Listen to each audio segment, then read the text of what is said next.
Sonhos, nossos jovens.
seguir o seu exemplo vai se iluminar.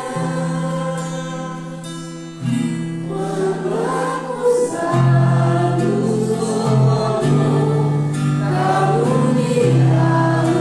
ou perdão, quando traídos ou alunos do coração,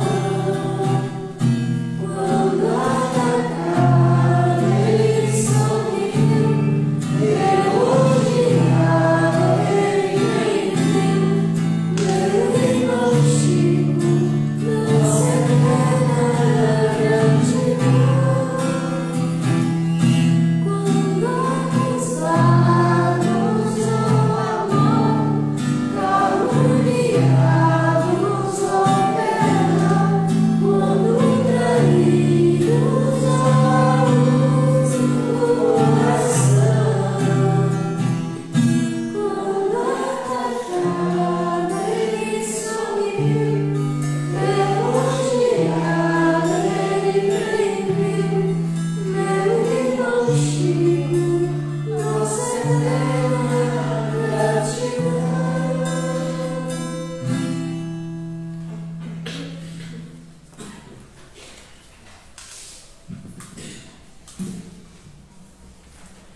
A 12.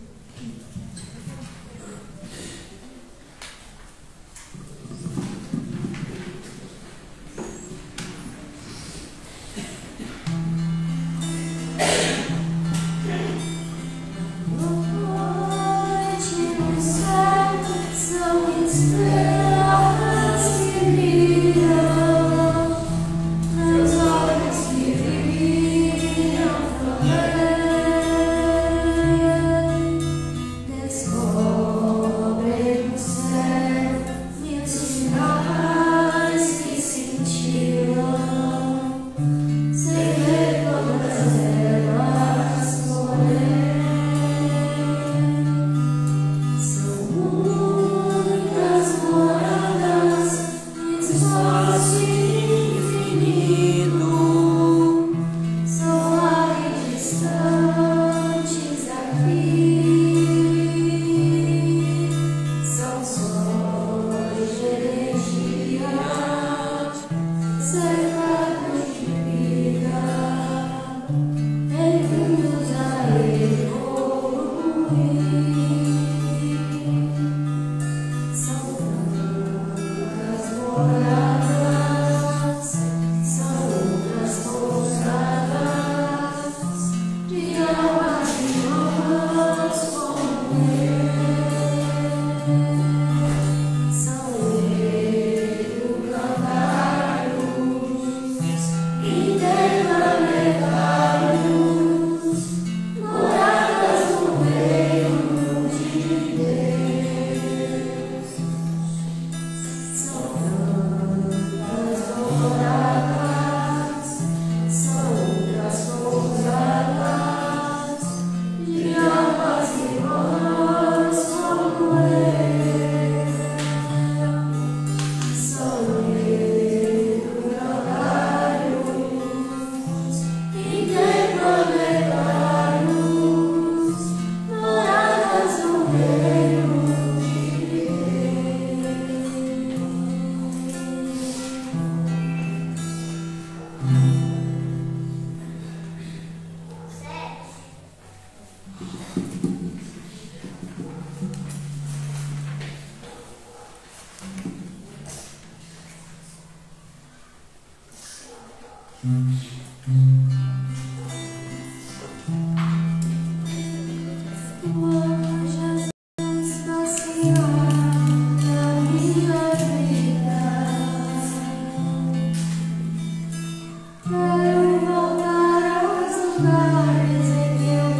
Senhor Deus,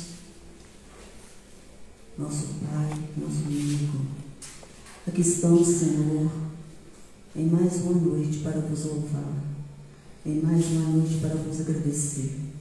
Agradecemos pelos momentos maravilhosos que passamos no seminário, desde as 16 horas, aprendendo mais um pouco sobre essa doutrina maravilhosa, que é a doutrina espírita. Agradecemos, Senhor, a vossa proteção em todos os momentos de nossa vida. Agradecemos a presença de todos que estão aqui e dos que estão online também nos assistindo, na certeza de que todos serão beneficiados, os encarnados e desencarnados. E vamos continuar os nossos trabalhos ouvindo o nosso companheiro Roberto, que vem nos trazer muito de sua sabedoria. Nos proteja hoje e sempre e fica conosco, Senhor. Que a nossa semana seja de muita paz. Que assim seja.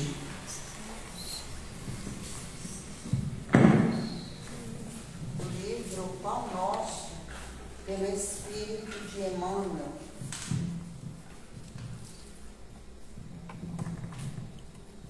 Pecado e pecador.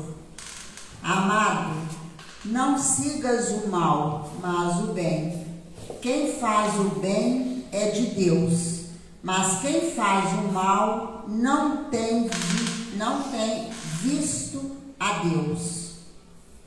A sociedade humana não deveria operar a divisão de si própria, como sendo um campo em que se separam bons e maus, mas sim viver qual grande família em que se integram os espíritos que começam a compreender o Pai e os que ainda não conseguiram pressenti-lo.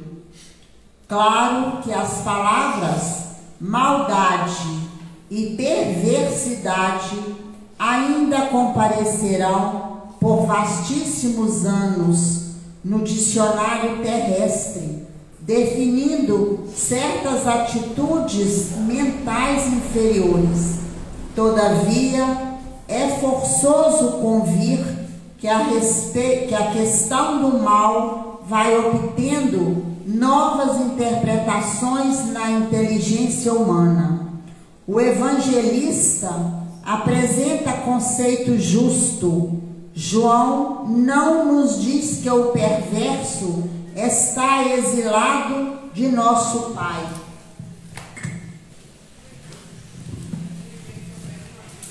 Nem que se conserva ausente da criação, apenas afirma que não tem visto a Deus.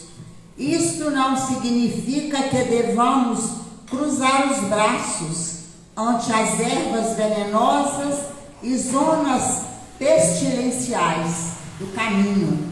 Todavia, obriga-nos a recordar que um lavrador não retira espinheiros e detritos do solo, a fim de convertê-lo em precipícios. Muita gente acredita que o homem caído é alguém que deve ser aniquilado. Jesus, no entanto, não adotou essa diretriz. Dirigindo-se amorosamente ao pecador, sabia-se antes de tudo defrontado por enfermo infeliz, a quem não se poderia subtrair as características de eternidade. Lute-se contra o crime, mas ampare-se a criatura que se lhe enredou nas malhas tenebrosas. O mestre indicou o combate constante contra o mal, contudo, aguarda a fraternidade legítima entre os homens por marco sublime do reino celeste. Graças a Deus.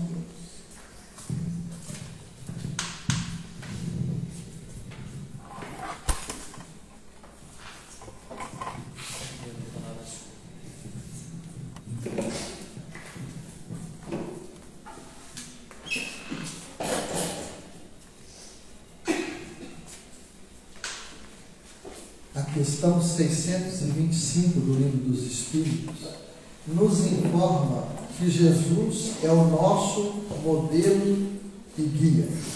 Jesus, anunciado por muitos daqueles que vieram muitos séculos antes, anunciado como o Messias prometido, como aquele que viria do alto para dar o seu exemplo e o seu amor, o Rei do amor, o Rei do perdão.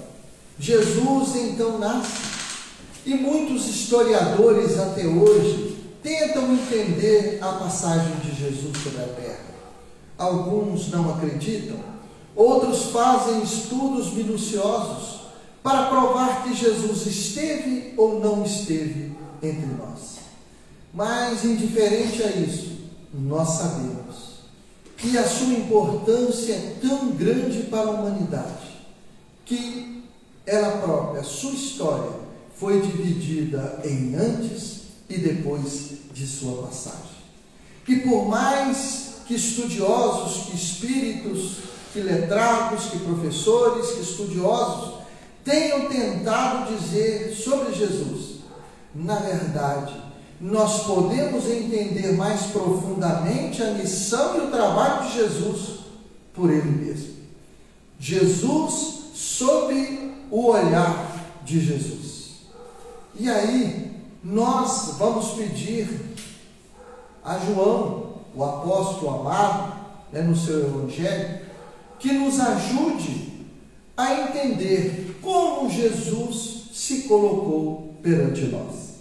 E aí, em João, capítulo 4, a gente tem aquela passagem célebre que diz assim: foi, pois, a uma cidade de Samaria, chamada Sicar, junto da herdade que Jacó tinha dado a seu filho José. E estava ali a fonte de Jacó. Jesus, pois, cansado do caminho, assentou-se assim junto da fonte. Era isto quase a hora sexta, que seria meio-dia hoje. Veio uma mulher de Samaria tirar água. Disse-lhe Jesus: dá-me de beber. Porque os seus discípulos tinham ido à cidade comprar comida. Disse-lhe, pois, a mulher samaritana: como, sendo tu judeu, me pedes de beber a mim, que sou mulher samaritana? Porque os judeus não se comunicavam com os samaritanos. Jesus respondeu e disse-lhe: se tu conheceras o dom de Deus, e quem é o que te diz, dá-me de beber, tu lhe pedirias, e ele te daria água viva. Disse-lhe a mulher: Senhor, tu não tens com que tirar, e o poço é fundo. Onde, pois, tens a água viva? És tu maior do que o nosso pai Jacó, que nos deu o poço, bebendo ele próprio dele, e os seus filhos, e o seu gado? E Jesus respondeu e disse-lhe: qualquer que tomar desta água tornará a ter sede, mas aquele que beber da água que eu lhe der nunca terá sede, porque a água que eu lhe der se fará nele uma fonte de água que salte para a vida eterna. Jesus, então, já nos diz textualmente que ele tem a água viva. E não nos confundamos com a água que nós consumimos, que nós bebemos. Porque essa água, por mais calor que faça, a gente vai ter sede depois e a gente vai querer mais água.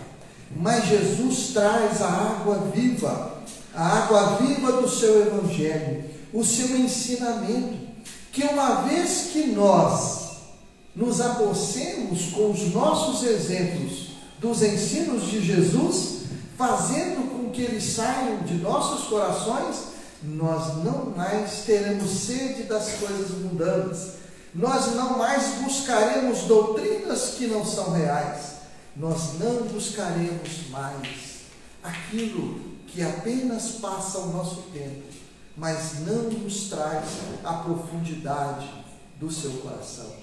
Jesus então nos diz que tem a água viva. E em João capítulo 6, Jesus vem dizer mais para nós. Jesus, respondendo-lhe, disse: na verdade vos digo, que me buscais, não pelos sinais que vistes, mas porque comestes do pão e vos saciastes. Desde aquela época, a gente buscava, né, as coisas materiais. Então Jesus diz: vocês estão me buscando, não é porque tudo que eu fiz, mas é porque eu lhe dei de beber e de comer. Trabalhai, não pela comida que perece, mas pela comida que permanece para a vida eterna, a qual o Filho do Homem vos dará, porque a este o Pai Deus o selou. Disseram-lhe, pois: que faremos para executarmos as obras de Deus? Jesus respondeu e disse-lhes: a obra de Deus é esta, que creiais naquele que ele enviou. Disseram-lhe, pois: qual, pois, sinal fazes tu, para que o vejamos e creiamos em ti? Que operas tu? Nossos pais comeram o maná do deserto, como está escrito: Deus deu-lhes a comer o pão do céu. Disse-lhe, pois, Jesus: na verdade vos digo, Moisés não vos deu o pão do céu, mas meu Pai vos dá o verdadeiro pão do céu. Porque o pão de Deus é aquele que desce do céu e dá a vida ao mundo. Disseram-lhe, pois: Senhor, dá-nos sempre deste pão. E disse-lhe Jesus: eu sou o pão da vida. Aquele que vem a mim não terá fome, e quem crê em mim nunca terá sede. E mais à frente, no versículo 47, ele diz: na verdade vos digo, que aquele que crê em mim tem a vida eterna. Eu sou o pão da vida. Vossos pais comeram o maná do deserto e morreram. Este é o pão que desce do céu, para que aquele que dele comer não morra. Eu sou o pão vivo que desce do céu. Se alguém comer deste pão, viverá para sempre. E o pão que eu der é a minha carne, que eu darei pela vida do mundo. Jesus, então, nos diz que Ele tem a água viva. E mais à frente nos fala que Ele é o pão da vida.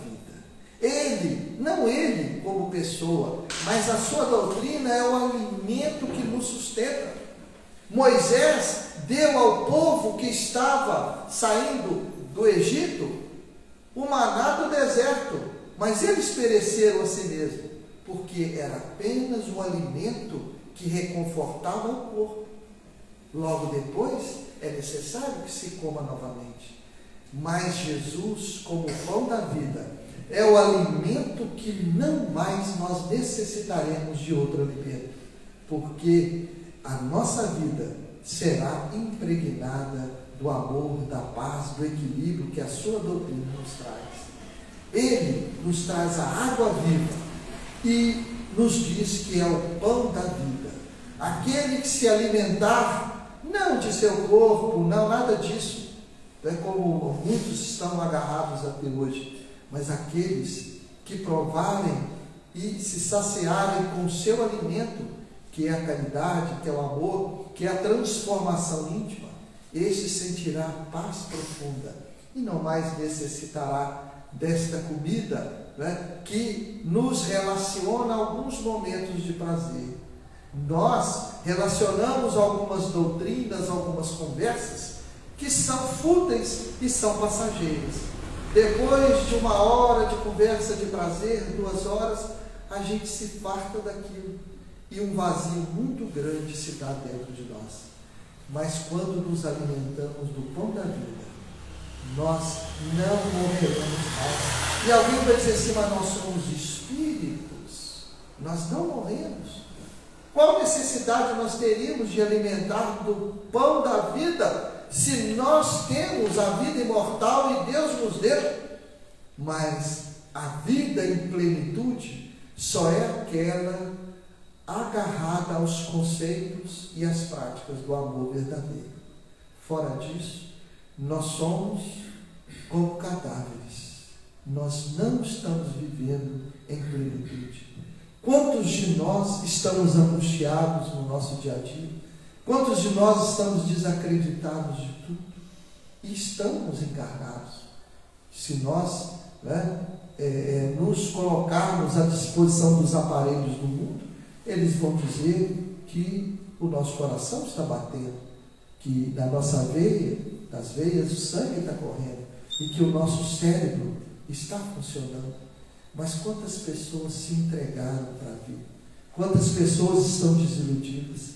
Quantas pessoas estão depressivas?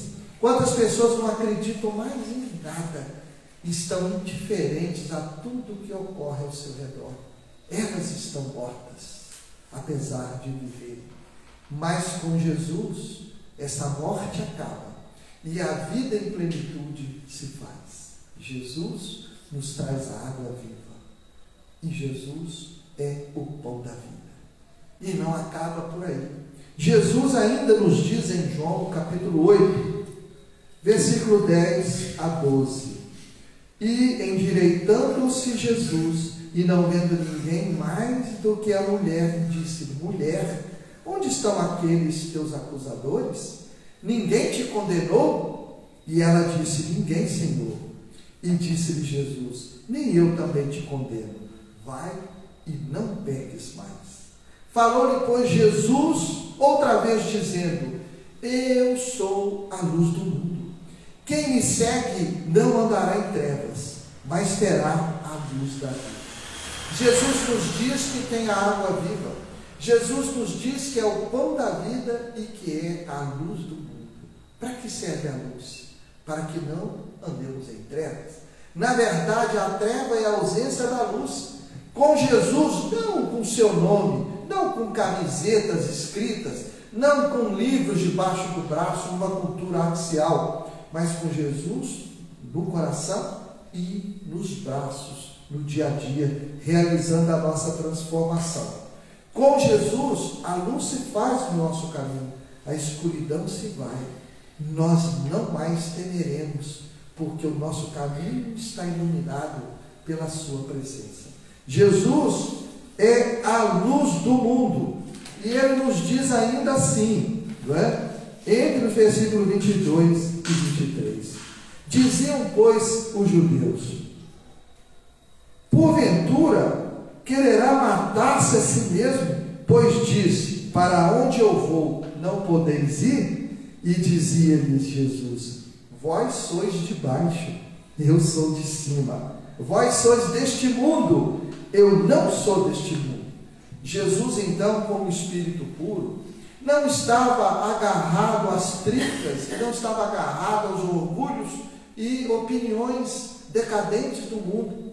Quando ele dizia que para onde ele iria nós não poderíamos ir, é porque nós não estávamos com a capacidade espiritual de seguir Jesus até onde ele teria condições de ir. Ele era de cima, nós somos de baixo. Não que nós sejamos condenados a sermos de baixo, pois sabemos que somos espíritos imortais, criados simples e ignorantes, mas fadados à perfeição. Nós vamos chegar um dia à condição que Jesus se encontra. Podem acreditar nisso, e até eu vou chegar. Então a crença tem que ser realmente, né, verdadeira. E aí a gente vê, né, que mais à frente ele diz assim, do versículo 58, disse-lhe Jesus, obrigado, em verdade vos digo, que antes que Abraão existisse, eu sou. Então as pessoas não compreendiam. Como assim antes de Abraão, que vivera centenas de anos atrás, Jesus disse que ele era já? Então, a doutrina espírita nos esclarece que Jesus, que nos traz a água viva, que é o pão da vida, que é a luz do mundo, é um espírito que auxiliou na formação do nosso planeta Terra, dirigindo os trabalhos para que o nosso planeta ele fosse feito para que nós pudéssemos aqui estar hoje conversando sobre isso. Então, Jesus como Espírito puro, enquanto muitos de nós estávamos na nossa infância espiritual, Jesus já era o baluarte que se transformara. Não porque foi criado assim por Deus, mas que ele trilhou os caminhos que nós estamos trilhando e chegou à perfeição. E é por isso que a gente compreende hoje que ele diz, em verdade vos digo, que antes que Abraão existisse, eu sou. Então Jesus, com a sua profundidade, como Espírito puro, ele foi um dos coordenadores, como nós dissemos, da construção do nosso planeta. E é, segundo a espiritualidade, o governador de nosso planeta. E aí, Jesus vai mais à frente, dizendo quem era. Então, em João, capítulo 10, ele diz o seguinte: aquele, porém, que entra pela porta é o pastor das ovelhas. A este o porteiro abre, e as ovelhas ouvem a sua voz, e chamam pelo nome as suas ovelhas e as traz para fora. Olha só, né? Aquele que entra pela porta é o pastor das ovelhas. As ovelhas os conhecem. Ele chama as ovelhas pelo seu nome. As ovelhas conhecem sua voz. E quando tira para fora as suas ovelhas, vai adiante delas. E as ovelhas o seguem, porque conhecem a sua voz. Mas de modo nenhum seguirão o estranho. Antes fugirão dele, porque não conhecem a voz dos estranhos. Jesus disse-lhes essa parábola, mas eles não entenderam o que era que lhes dizia. Tornou-se, pois, Jesus a dizer-lhes: em verdade vos digo, que eu sou a porta das ovelhas. Todos quanto vierem antes de mim são ladrões e salteadores, mas as ovelhas não os ouviram. Eu sou a porta. Se alguém entrar por mim, salvar-se-á, e entrará, e sairá, e achará pastagens. O ladrão não vem senão a roubar, a matar e a destruir. Eu vim para que tenham vida, e a tenham com abundância. Eu sou o bom pastor. O bom pastor dá vida pelas suas ovelhas. Jesus dizendo para nós, sob o seu olhar, quem era. Ele traria e trouxe para nós a água viva. Uma vez que nós bebamos dessa água, nunca mais nós teremos sede. Jesus diz, eu sou o pão da vida. Quem se alimenta da minha doutrina, esse se farta da vida. Né? Farta no sentido de fartar e não faltar, por favor. Então, Jesus vem dizer para nós, né, que era o pão vivo, e agora vem dizer que ele é a porta. A porta significa o quê? Um local de passagem, né, em que a gente entra ou que a gente sai. Então ele diz que quem entra pela porta é o pastor. Quem entra pela porta é aquele que tem o comando daquele lugar. Ele entra pela porta porque ele não precisa entrar pela janela, ou não precisa entrar pelas frestas ou pelos fundos, porque as ovelhas o conhecem. E quando ele chama as ovelhas, cada um com o seu nome, elas conhecem a sua voz. Ele ainda é o bom pastor dá a vida por suas ovelhas. E a gente conhece toda a passagem de Jesus. Veio, só fez o bem, distribuiu a caridade, o amor, ensinou o perdão e mesmo assim foi caluniado, perseguido, ultrajado e morto na cruz, entre dois ladrões. E mesmo assim, quando ele ali estava, ele olhando para aquela multidão e com a pena muito grande, né, diz assim, Pai, perdoai, eles não sabem o que fazem. O bom pastor dá sua vida pelas suas ovelhas. E nós somos as ovelhas de Jesus.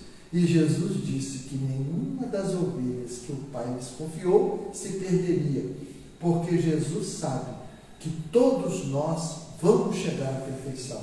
E que todos nós, mais cedo ou mais tarde, utilizando o nosso livre-arbítrio, vamos adentrar os planos superiores. É por isso que nenhum de nós se perderá.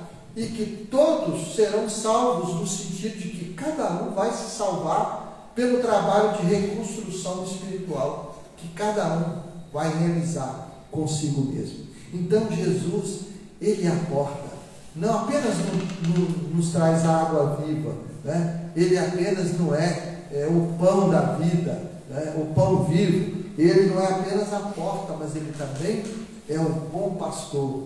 E o bom pastor dá a vida, né, pelas suas ovelhas. E Jesus chega a aprofundar tão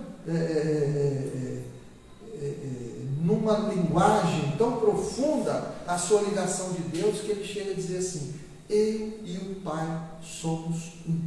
Algumas pessoas confundiram essa frase de Jesus, achando que Jesus estava dizendo que ele era Deus. Não. Os espíritos puros, segundo a doutrina espírita, são aqueles que têm uma inter-relação profunda com Deus. Eles sabem o que Deus quer. E eles se colocam para fazer com que a vontade de Deus chegue aos bons espíritos para que passem a nós. E mais do que isso, eles ficam responsáveis por fazer com que a vontade de Deus se cumpra no universo. Eles são, né, os administradores de Deus. Eles são aqueles que representam Deus. Então, Jesus tinha tal profundidade com Deus de relação, né? Ele tinha tal conexão com Deus, que ele dizia que eu e o Pai somos um, porque a sua vida era fazer a vontade do Pai, não a dele. Então ele disse isso inúmeras vezes. Então, quando ele diz que eu e o Pai somos um, ele queria dizer profundamente que quanto mais nós crescemos espiritualmente, quanto mais nós galgamos as escalas dos espíritos, né, chegando ali aos bons espíritos e depois chegando a espírito puro, a nossa conexão com Deus se aprofunda. E segundo o livro dos espíritos, esses espíritos chegam a ver Deus. E aí alguém vai dizer assim: não, Deus não tem forma. Como que os espíritos vão ver a Deus? Mas não vão ver com os olhos do perispírito. vão sentir profundamente por todas as reentrâncias do seu ser. A conexão com Deus será profunda. Quanto mais nós agimos segundo a mensagem de Jesus, mais nós estamos conectados com Deus, mais nós estaremos conectados com a espiritualidade e vamos chegar ao ponto um dia de dizer também, né, que nós e o Pai somos um. Não porque nós sejamos Deus, não é? Porque nós nunca chegaremos à pureza absoluta, né? A nossa pureza será relativa, porque a pureza absoluta é Deus, que é o nosso Criador. Jesus chegou a essa pureza relativa, e a conexão com Deus se faz profundamente, enquanto nós temos inúmeras dificuldades de nos relacionarmos com Deus, porque a nossa vibração é baixa, porque nós ainda agimos de conformidade com os preconceitos do mundo, nós agimos de conformidade com os interesses rasteiros nossos no nosso dia a dia, e aí a gente realmente não está conectado com Deus. Mas quando nós fazemos a vontade de Deus, quando nós agimos de acordo com a mensagem que Jesus nos trouxe, nós sim, aí sim, estaremos conectados com a espiritualidade. É questão de sintonia. Quando vibramos no mal, sintonizamos com as faixas inferiores. Quando vibramos no bem, nos conectamos às escalas superiores. E é por isso que o trabalhador do bem é aquele que tem a conexão facilitada com os bons espíritos. E para isso os medianeiros têm de fazer o máximo esforço para que errem menos e acertem mais, para que possam acertar os seus ponteiros de sintonia com os bons espíritos, porque senão não serão bons medianeiros, não serão aqueles que a espiritualidade escolherá para trazer o seu recado. E ainda, no capítulo 11 de João, Jesus nos diz assim, no versículo 25, ele diz mais uma coisa sobre si mesmo. Ele diz assim: disse-lhe Jesus, eu sou a ressurreição e a vida. Quem crê em mim, ainda que esteja morto, viverá. E todo aquele que vive e crê em mim, nunca morrerá. Crês tu isto? Então Jesus também vem nos dizer que Ele é a ressurreição e a vida. Não ressurreição de corpo, não é esse tipo de coisa que a gente pensa, né? A ressurreição é o ressurgimento do ser para a vida verdadeira. Quantos de nós, como dissemos, estamos mortos para os nossos sentidos interiores? Quantas pessoas desacreditaram na vida? Divaldo Franco nos fala, isso trouxe e traz muita preocupação para muitos de nós, né? Em uma das suas falas, que os anos de 2024, 2025, nós teremos profundas dificuldades na Terra e que teremos profundos problemas em grande quantidade de depressão e de suicídio. Por quê? Porque nós ainda estamos conectados às coisas do mundo. É certo que as coisas do mundo nos abalam. Quem que nos sente abalado com a criminalidade, né? Com as guerras, com esses problemas todos aí de tráfico de drogas, de pessoas, né? De gangues, depois dessas coisas todas, de pessoas, né? Que chegam ao poder apenas, né? Para nutrir o seu ego ou trazer vantagens para o seu grupo. Todos nós, a gente vê isso com olhos tristes, né? Mas como a gente conhece a doutrina espírita, a doutrina espírita nos dá força para entender que essas atitudes errôneas, essas pessoas equivocadas, elas sofrerão as consequências disso tudo. E que a gente compreende, né, que se nós estamos aqui, é porque de alguma forma, né, a gente ainda deu campo para que essas ideias ou essas pessoas decadentes possam estar à frente. Se a gente estudar, né, os governos do mundo, quantas pessoas decadentes estão à frente desses governos, com ideias errôneas, ainda com exemplificações nefastas. Mas a gente sabe, né, que cada um de nós responderá pelo que faz. E se nós estivermos agindo no bem, nós, né, estaremos trilhando esse caminho de libertação. E mais ainda, no capítulo 12, Jesus ainda, fazendo um entendimento de si mesmo, ele nos fala assim, nos versículos de 44 a 48. Olha só o que Jesus nos diz assim. E Jesus clamou e disse: quem crê em mim, crê não em mim, mas naquele que me enviou. E quem me vê a mim, vê aquele que me enviou. Eu sou a luz que vim ao mundo, para que todo aquele que crê em mim não permaneça nas trevas. E se alguém ouvir as minhas palavras e não crer, eu não julgo, porque eu vim não para julgar o mundo, mas para salvar o mundo. Quem me rejeitar a mim e não receber as minhas palavras, já tem quem o julgue. A palavra que tenho pregado, essa o há de julgar no último dia. Então, Jesus, ele veio novamente falando para nós que ele é a luz do mundo, não é?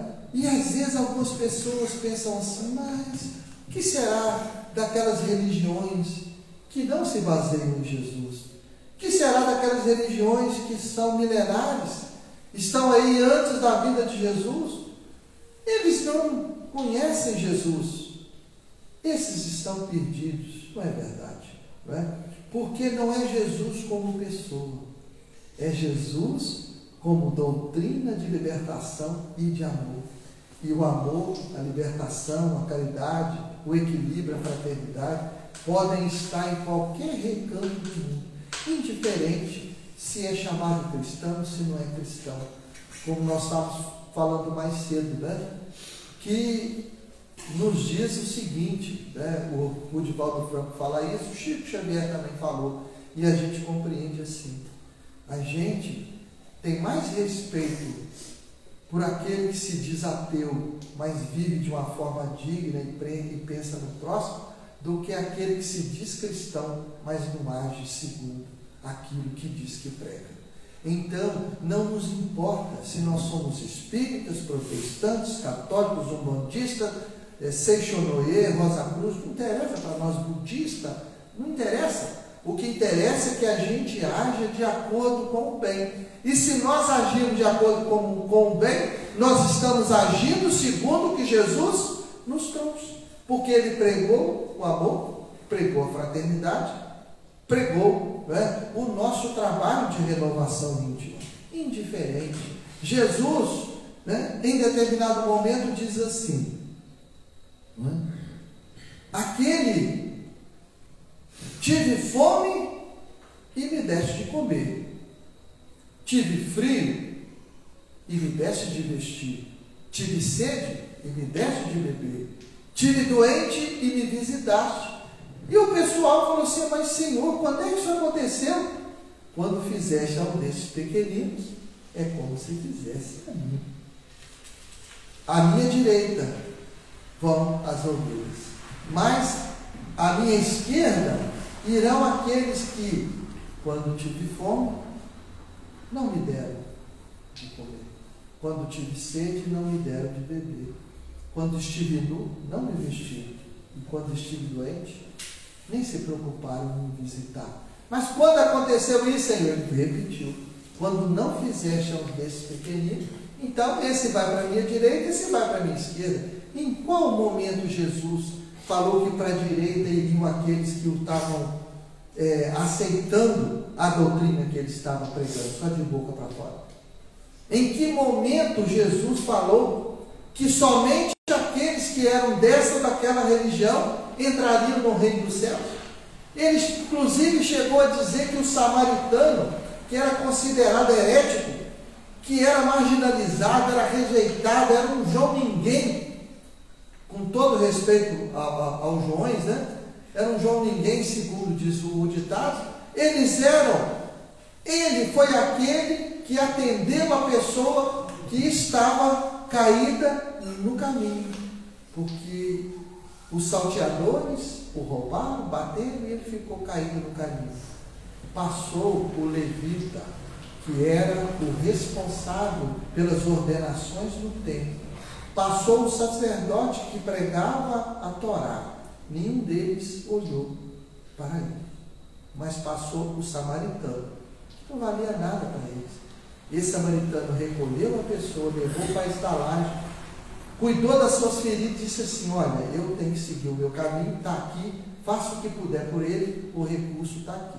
Aí Jesus pergunta: quem é que foi o próximo daquele homem caído? Aí disseram: o samaritano. Então o samaritano era considerado ninguém para os judeus. E Jesus que disse que ele estava acima dos outros que estavam nos templos, pregando e fazendo as ordenações. Então, em nenhum momento Jesus falou que iria julgar por terra, escantear aquelas pessoas que não se diziam cristãs, aquelas pessoas que não gritassem o seu nome. Porque gritar o seu nome é muito fácil, né? Gritar o seu nome, andar com uma cruz pendurada, com a camisa escrita, né? Com uma Bíblia debaixo do braço e depois falando horrores do próximo, né? Sendo a favor de violências. Isso não é compatível com a mensagem de Jesus. Então a mensagem de Jesus não é para os hipócritas, né? Para os fariseus que viviam de roupas brancas nas esquinas, mas assaltavam a casa das viúvas. Eram sepulcros, caiados por fora e cheios de podridão por dentro. Esses falavam, né, da lei, mas não seguiam a lei, impondo a lei para os outros e preferiam as coisas exteriores. Era lavar um prato por fora, era virar tantas vezes para tal lado, era ter isso e aquilo. E o que isso faz com que a gente se transforme? Em nada. Por isso que o Espiritismo, condizente com a mensagem de Jesus, não tem nenhum tipo de ritual. Porque é mais fácil a gente se agarrar ao ritual e dizer que com isso estamos fazendo a vontade de Deus, a vontade de Jesus. Na verdade, é a nossa transformação que vai dizer, né? Então, Jesus disse que trouxe a água viva, que era o pão da vida, né? Que é o pão do mundo. Ele nos diz que é a porta onde, né, nós adentramos para a vida eterna. Ele fala que é o bom pastor. Ele nos faz que é a luz do mundo, né? É isso que nós entendemos das lições que Jesus nos trouxe. É Jesus falando dele, não alguém falando de Jesus, tirando as suas conclusões. Ah, Jesus era isso, Jesus era aquilo, e com aquelas brigas homéricas, né, de filósofos, dizendo: não, Jesus é desse jeito, quem pensar diferente, eu mato, né? Olha só, eu persigo, eu não aceito. Então aqui é Jesus falando dele mesmo, quem ele era, o que ele veio trazer para nós. E ainda no capítulo 13 de João, nós temos assim, nos versículos 13 a 16, é importante a gente entender isso: vós me chamais mestre e senhor, e dizeis bem, porque eu sou. Isso na boca nossa soaria como orgulho e vaidade. Ah, você, eu sou mesmo, eu sou bom, né? Mas Jesus, ele diz isso na naturalidade de alguém que realmente, né, é mestre e é senhor. Ele conhecia a si mesmo, ele sabia das suas potencialidades, ele era aquele que veio do alto para que nós tivéssemos luz onde nós nos encontramos com a escuridão do mundo. Então, ele diz para nós: vós me chamais mestre e senhor, e dizeis bem, porque eu o sou. Ora, sou eu, Senhor, se eu, Senhor e mestre, vos lavei os pés, vós também deveis lavar os pés uns aos outros, porque eu vos dei o exemplo, para que como eu vos fiz, façais vós também. Na verdade vos digo, que não é o servo maior do que o seu senhor, nem o enviado maior do que aquele que os enviou. Então, quando Jesus disse que queria lavar os pés dos discípulos, o Pedro falou: meu não, Senhor, de forma alguma. Como que o Senhor, né, o mestre é a luz do mundo, vai lavar os meus pés? Eu que tenho que lavar os seus. Aí ele falou assim: se eu não lavar os seus pés, não tens, né, ligação para comigo. Aí o Pedro sentiu o baque e permitiu que lavasse seus pés. Por que ele fez aquilo? Um gesto de humildade, e diz assim: como eu estou fazendo com vocês, façam com os outros. Então é a atitude de humildade que nós temos inúmeras dificuldades de ter. A humildade é um problema sério que muitos de nós não conseguimos ainda realizar. O orgulho é forte na gente. Eu acho que eu estou falando para mim, porque a turma de Eugenópolis aqui está bem acima dessas coisas, né? Então, a gente tem dificuldades profundas ainda com a questão do orgulho e do egoísmo que está dominando. As duas chagas da humanidade, segundo a doutrina espírita, né? As duas chagas da humanidade, de onde se originam todos os nossos vícios. Se você pegar aí a ambição, né? Se você pegar aí aquela pessoa que só pensa em si, se você pegar, você vai ver que tudo advém do orgulho e do egoísmo. O orgulho faz com que a pessoa se ache melhor do que os outros. E como ela se acha melhor do que os outros, de quem que ela vai se ocupar, se não de si mesma? Que é melhor, segundo a sua visão, do que os outros. Se eu sou melhor, Deus me fez assim porque eu sou bom. E se eu sou bom, por que eu vou pensar no próximo? Eu tenho que pensar em mim, que eu sou melhor. Então, o orgulho gera o egoísmo, e do egoísmo geram todos esses vícios. Por que alguém passa de madrugada com o carro em alto volume, não preocupando com a mãe que custou a fazer o seu filho dormir, com uma criança que está doente, com um adulto que está doente, passa em frente aos hospitais buzinando e com, né? Por quê? Essa pessoa não está pensando no próximo, é uma pessoa egoísta, está pensando no seu prazer. Às vezes a pessoa do lado da sua casa, ela põe uma música que ela gosta, mas ela põe num volume que obriga os outros a escutarem, criarem problema. Ela devia pensar assim: eu gosto muito dessa música, eu vou para eu ouvir. E hoje nós temos até esses fonezinhos, né? A pessoa que tiver, põe o fone e escuta, você gosta, né? Mas por que nós temos que fazer com que os outros ouçam as músicas que a gente gosta, no volume que a gente quer? Então isso tudo denota que de Jesus ainda nós só temos a fuligem, né? Só aquela partezinha bem pequenininha de fora. E ainda, no versículo 20, do capítulo 13, João nos diz assim, né? Está lá escrito em João: na verdade vos digo, se alguém receber o que eu enviar, me recebe a mim. E quem me recebe a mim, recebe aquele que me enviou. Então ele falando para os seus discípulos: vão e pregar, né? Quem receber a vocês, se vocês forem sinceros, estão recebendo a mim, Jesus. E quem recebe a mim, está recebendo aquele que me enviou, que é Deus. Olha a conexão, não é? Então, Jesus envia os seus discípulos todos os lugares para pregar. E vem buscar na estrada de Damasco aquele que era o perseguidor dos cristãos, que era Saulo de Tarso. Na estrada de Damasco, Saulo foi, né, para prender Ananias. E na estrada de Damasco ele viu uma enorme luz da sua montaria, veio uma enorme luz do céu. Quem és tu, Senhor? Eu sou Jesus, a quem tu persegues.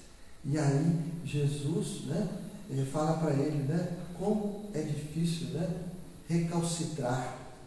Olha só, sobre os nossos erros, sobre as nossas convicções, né? Mas o Saulo, que depois se transformou em Paulo, né, ele diz assim: que queres que eu faça, Senhor? Olha só, um renitente perseguidor dos cristãos, em contato com Jesus, diz assim: o que queres que eu faça? E a gente? A gente pergunta aos bons espíritos: o que querem que eu faça? Às vezes a gente quer ditar as ordens para os espíritos, quer dizer o que deve ser feito. e não o contrário. E aí, no capítulo 14, nós vemos aqui, em algumas passagens, olha que bacana também. Disse-lhe Tomé: Senhor, nós não sabemos para onde vais, e como podemos saber o caminho? Disse-lhe Jesus: Eu sou o caminho e a verdade e a vida. Ninguém vem ao Pai senão por mim. Então, às vezes, vem corroborar com aquilo que nós dissemos, pessoas que dizem assim: é só Jesus, né? A pessoa, só Jesus salva. Não é o nome de Jesus, não é alguém que fala que eu sou de Jesus, porque a gente pode falar que é de Jesus, mas viver Jesus é outra coisa, né? Então não é viver Jesus, é viver o ensinamento de Jesus. E aí nós podemos estar em qualquer recanto da terra, conhecendo ou não o cristianismo. Se nós agirmos na caridade do bem, nós estamos de acordo com a mensagem de Jesus. Por isso é que ninguém vem ao Pai senão por Ele, porque Ele é o governador do nosso planeta, é a autoridade máxima no nosso planeta. Não a autoridade máxima que se colocou ali por vantagens e por acordos ilícitos, mas por alguém que merece estar no lugar em que está. Porque na espiritualidade, as pessoas estão nas posições por merecimento. Às vezes no mundo não é bem assim. Às vezes, as pessoas que estão à frente não têm tanta moral para estar e nem estão tão preparadas. Mas no plano espiritual a coisa é diferente. Então ele diz: Eu sou o caminho e a verdade e a vida, ninguém vem ao Pai senão por mim. Se vós me conhecesseis a mim, também conheceríeis a meu Pai, e já desde agora o conheceis e o tendes visto. Disse-lhe Filipe: Senhor, mostra-nos o Pai, o que nos basta. Disse-lhe Jesus: Estou há tanto tempo convosco e não me tendes conhecido, Filipe? Quem me vê a mim, vê o Pai. E como dizes tu: Mostra-nos o Pai? Olha só, os discípulos também não estavam entendendo bem. Você quer que eu te mostre o Pai? Mas você está vendo a mim? Eu sou o representante. Quem vê a mim, vê o Pai. Não crês tu que eu estou no Pai e que o Pai está em mim? As palavras que eu vos digo, não as digo de mim mesmo, mas o Pai que está em mim é quem faz as obras. Crede-me que estou no Pai e o Pai em mim. Crede-me ao menos por causa das mesmas obras. Na verdade vos digo que aquele que crê em mim também fará as obras que eu faço, e as fará maiores do que estas, porque eu vou para meu Pai. E tudo quanto pedirdes em meu nome, eu o farei. Se me amais, guardai os meus mandamentos. Isso está em João capítulo 13. Quem faz as obras que Jesus nos ensinou, ele é representante de Jesus, e quem está vendo, um seguidor de Jesus, está vendo Jesus. E quem vê Jesus, vê ao Pai e entra em contato íntimo. E terminando, em João capítulo 15, ele diz o seguinte, é quase que um poema: Eu sou a videira verdadeira, e meu Pai é o lavrador. Toda a vara em mim que não dá fruto, atira, e limpa toda aquela que dá fruto, para que dê mais fruto. Vós já estáis limpos pelas palavras que vos tenho falado. Estáis em mim, e eu em vós. Como a vara de si mesma não pode dar fruto se não estiver na videira. Então o galho só dá fruto porque está ligado ao tronco da árvore, não é? E em vós, ou eu em vós. Como a vara de si mesma não pode dar fruto se não estiver na videira, assim também vós, se não estiverdes em mim. Quem não estiver em Jesus, no sentido verdadeiro de buscar realizar a sua tarefa, esse aí não vai dar frutos, porque ele não está ligado à árvore que é Jesus, porque Jesus é a videira verdadeira e Deus é o lavrador. Se alguém não estiver em mim, será lançado fora, como a vara, e secará, e os colhem e lançam no fogo e ardem. Se vós estiverdes em mim e as minhas palavras estiverem em vós, pedireis tudo o que quiserdes, e vosso Pai será feito. Como o Pai me amou, também eu vos amei. A vós, permanecei no meu amor. Se guardardes os meus mandamentos, permaneceis no meu amor, do mesmo modo que eu tenho guardado os mandamentos do meu Pai. E aí, no versículo 12, diz assim: o meu mandamento é este, que vos ameis uns aos outros, assim como eu vos amei. Ninguém tem amor maior do que este, de dar a sua vida pelos seus amigos. Vós sereis meus amigos, se fizerdes o que eu vos mando. Já vos não chamarei servos, porque o servo não sabe o que faz o seu senhor, mas tenho-vos chamados amigos, porque tudo quanto ouvi do meu Pai vos tenho feito conhecer.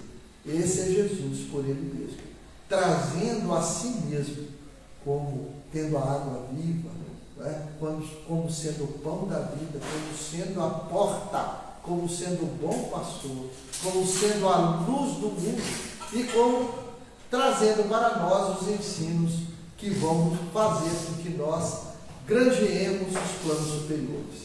Então, com a doutrina espírita, a mensagem de Jesus se engrandece e é facilitado o seu entendimento para nós. É Jesus se mostrando para nós como realmente ele o viu. Que Jesus, esse mestre incomparável, possa nos abençoar no dia a dia, para que nós tenhamos a força necessária para vencer, não os outros, mas a nós mesmos. Muita paz.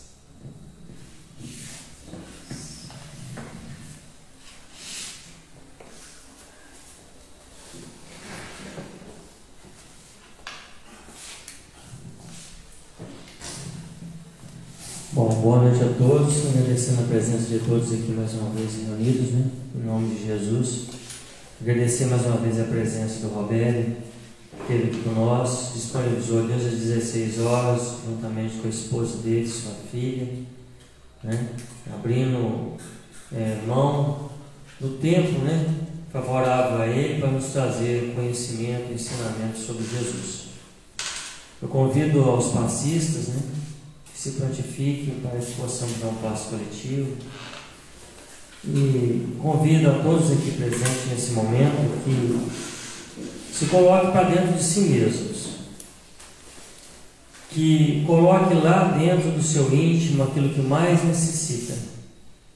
Porque vós sois deuses, podeis fazer o que eu faço e muito mais, disse Jesus. Nesse momento, cada um sabe aquilo que mais necessita. Tudo aquilo que está atormentando, que está doendo, que tem que ser mudado de alguma forma ao seu tempo. Não estamos aqui, Senhor Jesus, para impor nada, mas para pedir, Pai, nesse momento, que o Senhor possa colocar suas mãos, Senhor Jesus, generosas sobre as nossas mentes, sobre o nosso espírito, nosso corpo físico, derramando sobre nós tudo aquilo necessário para o nosso refazimento. Aqueles momentos, Senhor, que nos encontramos enfraquecidos diante da vida, diante da sociedade que ainda oprime com suas regras e leis ainda tão deficientes, Pai. Pedimos, Senhor, pelas nossas famílias, por todos aqueles, Senhor, que necessitam da vossa paz, mas que ainda não têm coragem de buscar. O que busquemos dentro de nós, Senhor, todas as nossas realizações, mas que não seja supérfluo, Senhor, que seja aquilo que realmente estamos precisando mudar. Todas as nossas deformidades, os nossos pensamentos ainda malsons, nós possamos encontrar em Ti, Pai, a força necessária para o amparo e para amparar, Senhor, aqueles que ao nosso caminho se encontram. Nessa noite, Senhor, viemos Te agradecer por todos nós, Senhor, pelas crianças da nossa casa espírita, por todos os trabalhadores, por todos aqueles que adentam as portas, Senhor, procurando a luz e a paz. Em nome de Jesus Cristo, Senhor, selamos essa noite as palavras, Senhor, santas que aqui ficaram em nossos corações. Que assim seja, graças a Deus.